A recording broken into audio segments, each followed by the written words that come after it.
This video is sponsored by Squarespace. More about them in just a moment. Man's rationality is the rift in nature which shows there is something beyond. To put my cards on the table, I have not believed in God for many years now. I lost my faith and have never been able to get it back no matter how hard I've tried. So I am very much an agnostic or an atheist. And yet, there is one theist argument in particular that has always given me pause for thought. If it is true, it threatens to undermine not just a single atheist argument, but any and every argument an atheist could ever come up with. This is the rather bold claim that you cannot have reason on an atheist worldview. That is, there are no good arguments for atheism because under atheism there are no arguments, no reason, nothing. It is a pretty radical thesis. And this is just what I want to look at today. Get ready to learn whether materialism is fundamentally flawed, whether all atheists are secretly irrational, and how we could all stand to expand our metaphysical imaginations.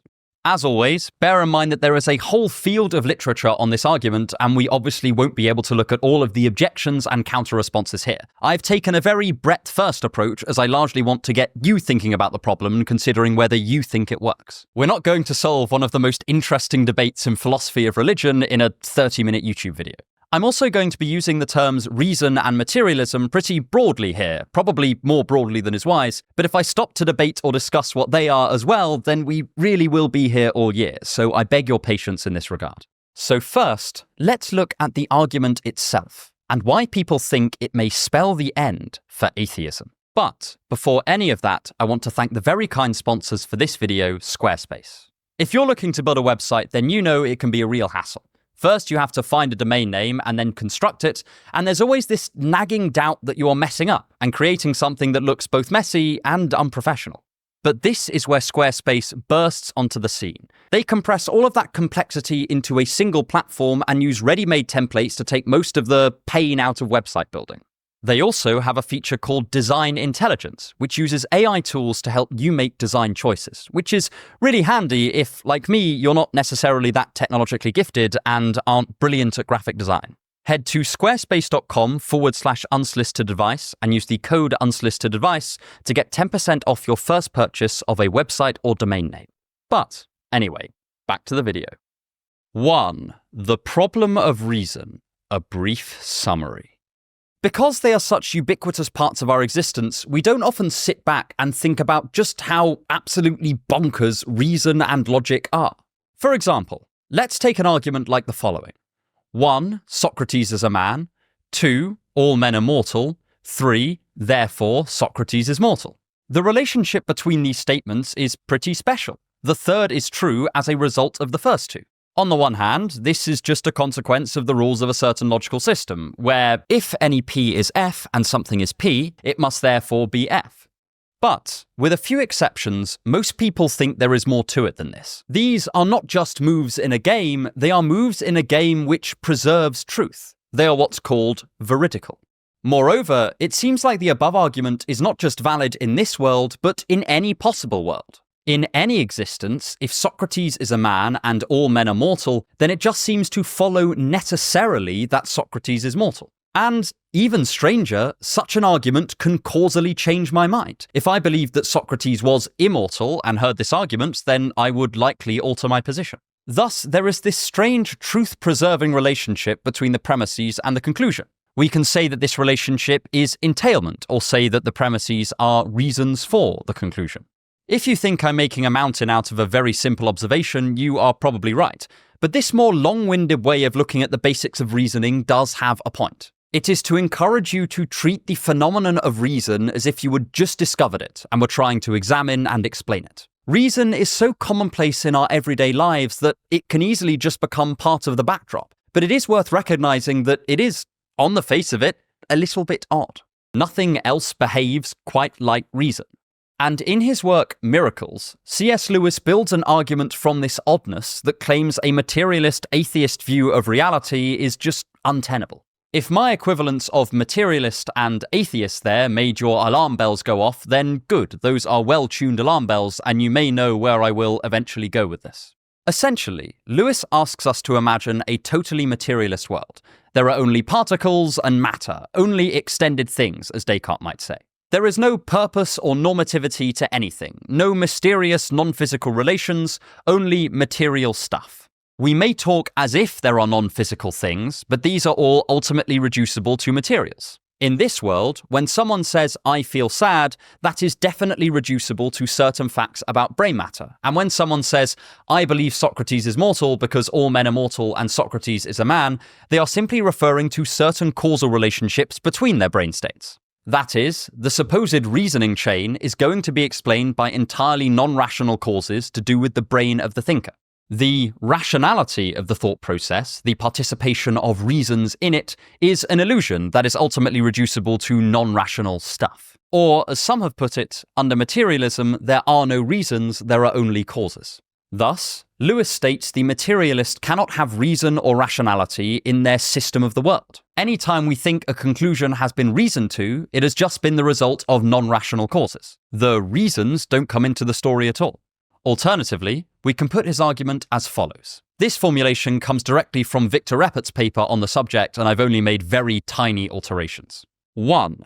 No belief is rationally inferred if it can be fully explained in terms of non-rational causes. 2. If materialism is true, then all beliefs can be fully explained in terms of non-rational causes. 3. Therefore, if materialism is true, then no belief can be rationally inferred. But this immediately poses a problem for the materialist, because the tenability of a belief in materialism relies on the further idea that there are reasons to be a materialist. But if Lewis is right, then materialists must admit they have no reasonable basis for their beliefs, because in their worldview, there would be no such thing as a reasonable basis. This would obviously be self-defeating, and so Lewis says materialism must be false. You could also pitch this as a kind of transcendental argument. You can begin by saying that all of us already agree that reason and rationality exists. Indeed, it is almost impossible to live your life without using reason and using reasons. But if materialism is true, then this thing that obviously exists and we are all already committed to believing must not exist. Thus, materialism must be false. And it is specifically the inability to have a rational basis for beliefs which Lewis homes in on.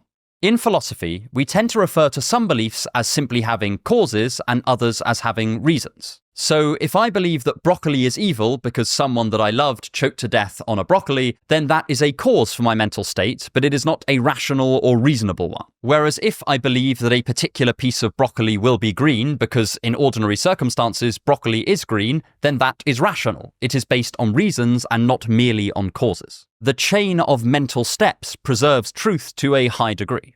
This can be a tricky distinction to get your head round, but it is one we use an awful lot, and I think it's pretty intuitive. Lewis's point is that if everything ultimately bottoms out at non-rational material explanation, it becomes impossible to have a reason to believe something. We merely have causes for our beliefs. What we believe is not caused by anything rational because there is nothing rational. There are merely mechanistic forces at play in our brain.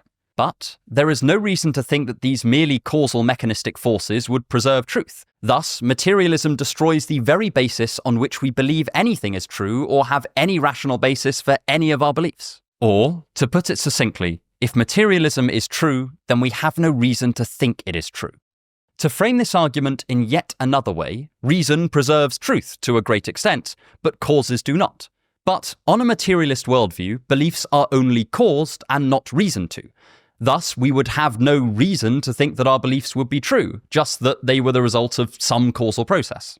However, we clearly can reason in a truth-preserving way, so materialism must be false. Or, at the very least, it flies in the face of this observation. I find this sort of argument absolutely fascinating, because, if it is right, this poses a serious problem for the materialist atheist. It makes their position self-undermining. If there are no reasons, then there are also no reasons to be an atheist or a materialist or anything else for that matter. So, having laid the groundwork, let's now move on to responses, starting with those who do attempt to ground reason and logic in something that's plausibly materialistic. If you want to help me make more videos like this, then please consider supporting me on Patreon for access to occasional exclusive content. The link is in the description. 2. Reason, material, and the laws of logic.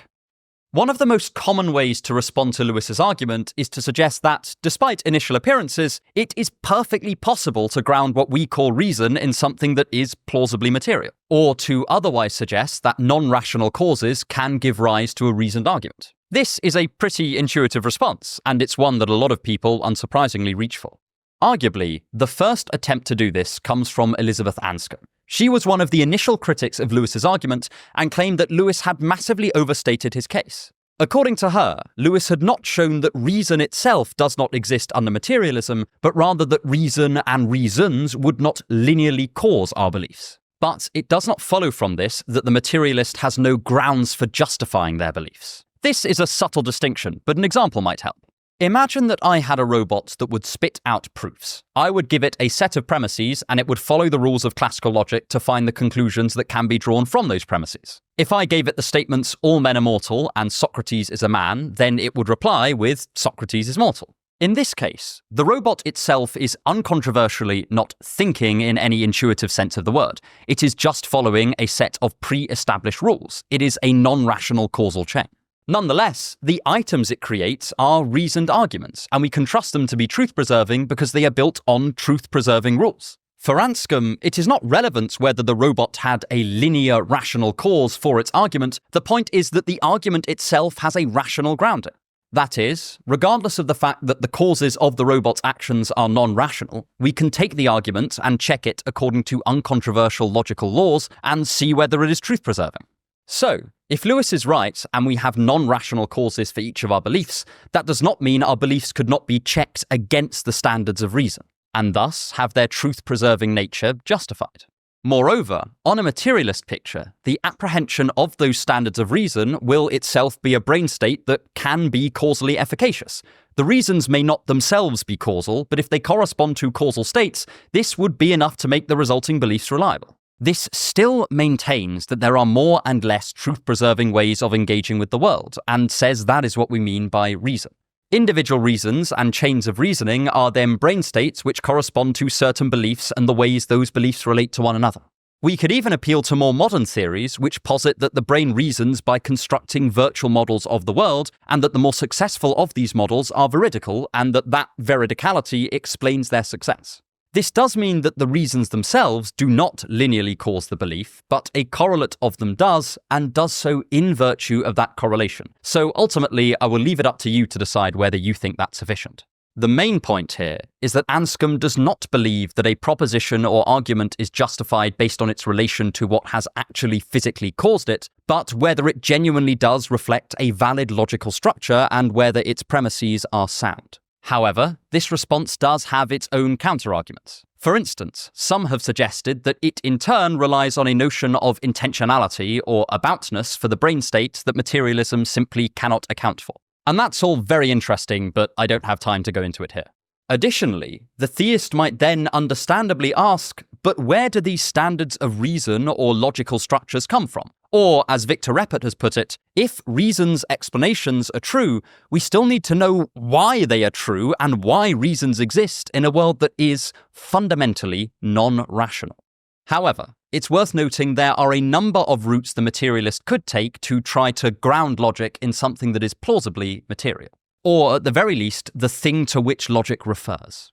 For instance, they could appeal to the early work of Hilary Putnam and say that the laws of logic are ultimately revisable based on experience and plausibly abstracted from that experience. That is, the laws of logic refer to regularities that we've observed out in the world. And we call them logical because they refer to reliabilities that we've seen not just in some parts of the world, but every part of the world. The entire realm of experience. For example, Putnam pointed out that while we say the laws of logic are necessary, in practice we can change them in the face of new empirical data.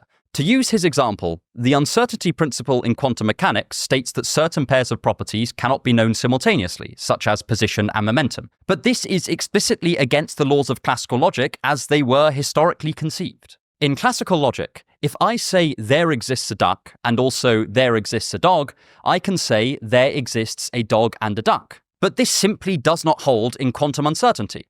If I say particle x has a position and I also say particle x has a momentum, I cannot then say particle x has a position and a momentum. According to classical logic, it seems inconceivable that I cannot link two things together like this, and yet the law simply does fail at the quantum level. Thus, we could argue that far from being some set of a priori laws, veridical logic is an empirically discoverable feature of the structure of the world. This allows the materialist to say that we have our logical laws because the world just is organized according to these laws. For this sort of materialist, asking why the logical laws are the way they are is, to paraphrase Douglas Adams, a bit like a puddle wondering how it came to take the shape of the hole that contains it. I should say there are numerous critiques of this position, obviously, but I can't go into them all here. So to quote my old mathematical logic textbooks, this will be left as an exercise to the reader. Alternatively, we could make an argument inspired by Kant and say that the laws of logic are simply the unavoidable framework through which we see the world. Then, reason and reasons are not necessarily a feature of the universe, but rather they are a feature of how every human mind inevitably processes information. On this view, it would be a mistake to say that reasons exist out in the world for the same reason it would be a mistake to say the world necessarily conforms to the human visual spectrum. Here, certain logical principles like the law of non-contradiction form the structure we apply to the world in order to make sense of it, not something like an object or a set of objects. On this view, to ask which part of material reality contains the laws of logic or where reasons exist is to make a category error. It's a bit like if I built a Lego house and you asked me in which brick the house was. The house is not an object in the structure, but the organization of the structure itself. Taking this view, a materialist can account for reasons by saying that they are not part of the world separate to us, but they form the medium through which we perceive and experience the world, or the phenomenal world, the world of perceptions. It's worth noting here that Kant himself was certainly not a materialist and would probably hate his ideas being used in this way, but the argument is so similar to his work on the synthetic a priori in the phenomenal world that it would seem unjust not to acknowledge him. We could also meld these two approaches along the lines of the famed genetic epistemologist Jean Piaget, who argued that the laws of logic were a product of us abstracting from our environment, and that in turn depended on the particular way we humans are bound to see the world, given our perceptual and cognitive apparatus. We then have logic because it is a valuable tool for reliably predicting future perceptions and interactions. However, one common objection many people have to responses like this is what I will call the self-exemption objection. That is, they say this attempt to reduce reason down to a feature of our perception uses reason to do so and so undermines itself. So, the materialist goes, reason is just a necessary feature of our cognition, and then the theist responds by saying, is even that argument just a necessary feature of our cognition? When the materialist affirms that it is, the theist can then say, but then the idea that reason is just a feature of our cognition is itself just an argument from within our cognition and can tell us nothing about anything that is true outside of our cognitive stance.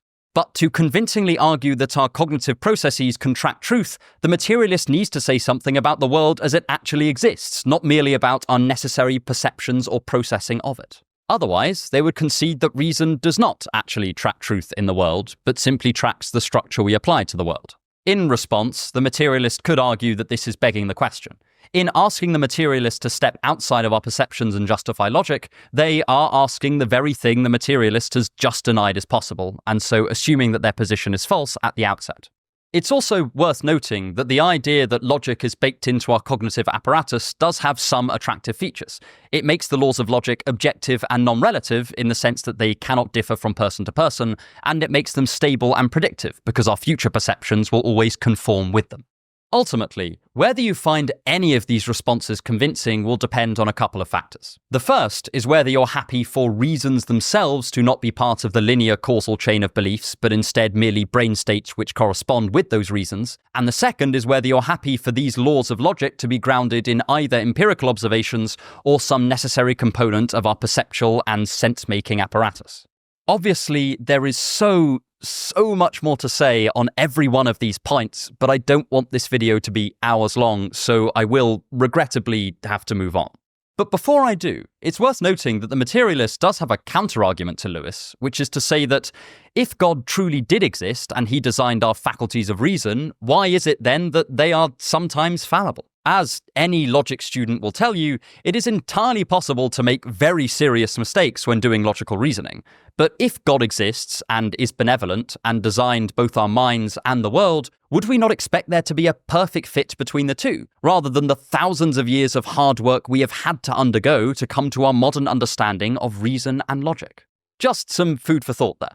But now, I want to discuss a variant on Lewis's argument from reason, which raises slightly different issues, and also important philosophical questions about the very nature of truth. 3. The argument from evolution. Charles Darwin's The Origin of Species is often seen as one of the foundational texts of modern atheism, as its theories raised questions about the idea that the complexity of a biological world necessarily implies the existence of a designer. But recently, the philosopher Alvin Plantinga has argued that evolution from natural selection does not make atheism more likely, but actually renders it incoherent if we take it on purely materialist terms. This argument starts with the premise that we have evolved to maximize the chances of survival and reproduction. Well, Plantinga argues, there is no reason to think that survival and having access to the capital T metaphysical truth are necessarily connected, and the same holds for reproduction. It could be that a set of entirely false beliefs about the world are far more conducive to survival, and so our entire reasoning and perceptual faculties are not aimed to track truth at all, but simply this other metric that better maximizes the things that evolution is seeking, to use an agential metaphor. Thus, he thinks that if we want to hang on to our common sense ideas about truth, whereby it exists out in the world and we have access to it using our senses and our reason, we must give up materialism. We must say that there is something intrinsic about our reason that allows it to track truth that is not accounted for by this evolutionary picture. There are a few different ways a materialist might respond to this. For example, Jerry Fodor suggests that while an organism as a whole is selecting for survival and reproduction, it does not follow that this is all our cognitive faculties in particular do. He uses the comparison of the heart. To say that the heart's function is to survive and reproduce misses out a very important part of the story, namely how it does this. The heart helps us to survive and reproduce by pumping blood around the body. This is its particular task, just as the muscle's particular task is to help us move around, and the eye's particular task is to help us see, and how all of these contribute to the overall goal of survival and reproduction. For Fodor, sure, our ability to reason's overall job is to help us survive, but it does this through letting us know what the state of the world is. That is, what is true and what we can deduce from what we already know is true.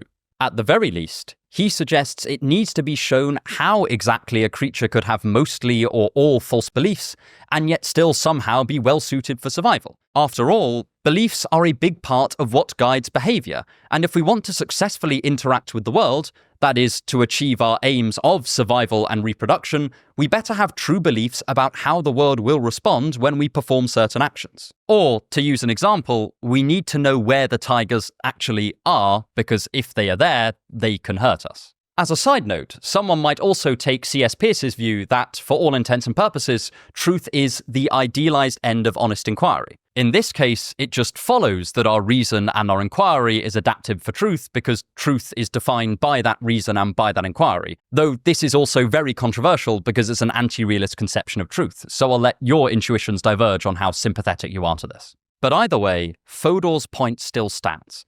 If Plantinga says, our brain evolved for survival, not truth, then Fodor says, our brain evolved for survival through finding truth. It's a fun and creative switch. And then the onus is on the defender of the evolutionary argument to come up with a way of perceiving the world that is almost entirely false, yet also somehow optimizes for survival and reproduction. I want to note that there have been attempts to do this, and Plantinga has even attempted to do this, but it is highly debatable whether any of these have been successful. Additionally, if we accept Fodor's argument, then this also gives us another solution for Lewis's initial challenge. It provides a plausible story of how what we call reasoning came to track truth, because tracking truth helped us to survive. At this point, I also think it's worth asking what exactly the theist means when they say truth. Because if there's a set of beliefs that allow us to successfully interact with the world and predict our future perceptions, then for many philosophers, this is going to be something very close to truth. By separating truth from practicality and perception entirely, the theist is invoking an idea of truth that is deeply metaphysical, such that even if we were able to perfectly predict our future perceptions, it is still possible that all of our beliefs are false. At this point, the theist's definition of truth faces its own concerns, namely skeptical worries. If truth can be totally disconnected from perception and from our reasoning faculties, then regardless of whether or not God exists, the theist definition has opened up a gap which allows for a very radical form of skepticism to creep in.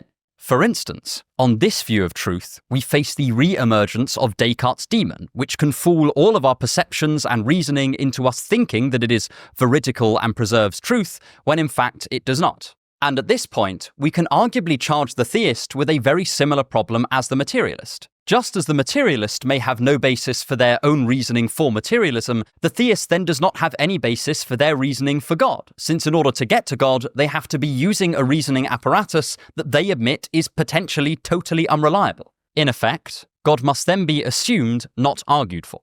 But if we're able to use assumptions to ground our reasoning, then it is unclear that the atheist is any worse off than the theist. The atheist can claim the general veridicality of reason as a grounding assumption as well, which, it's worth noting, the theist has to implicitly do anyway in their argument for God. This bears a passing resemblance to what's called Descartes' circle, but in an arguably much more serious form.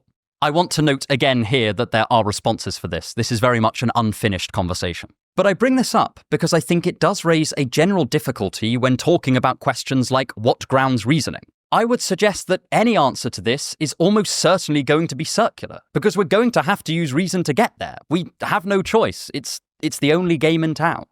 Arguably, the theist's idea that truth even can be totally disconnected from the perceptual and reasoning apparatus we have puts them in a similar predicament as the materialist, but I'm not sure we should be surprised at this. I think it's ultimately going to be circles all the way down. When we're at this level, I'm not sure it's reasonable to expect any other shapes. What do you even do when you're trying to ground reason apart from use reason to do it? Personally, I think it's very likely that the veridicality of at least some of our reasoning chains is going to be what Wittgenstein calls a hinge proposition. Something that cannot be coherently doubted, but is also so base level that it can't be justified on the basis of anything other than itself. The philosopher Crispin Wright has some really cool work on this if anyone wants to check it out. But lastly, I want to explore an alternative to materialism which I think is perhaps more plausible than it's given credit for, and one that leaves atheism perfectly intact. Because even if you accept every part of Lewis's argument, the existence of God simply does not follow from this.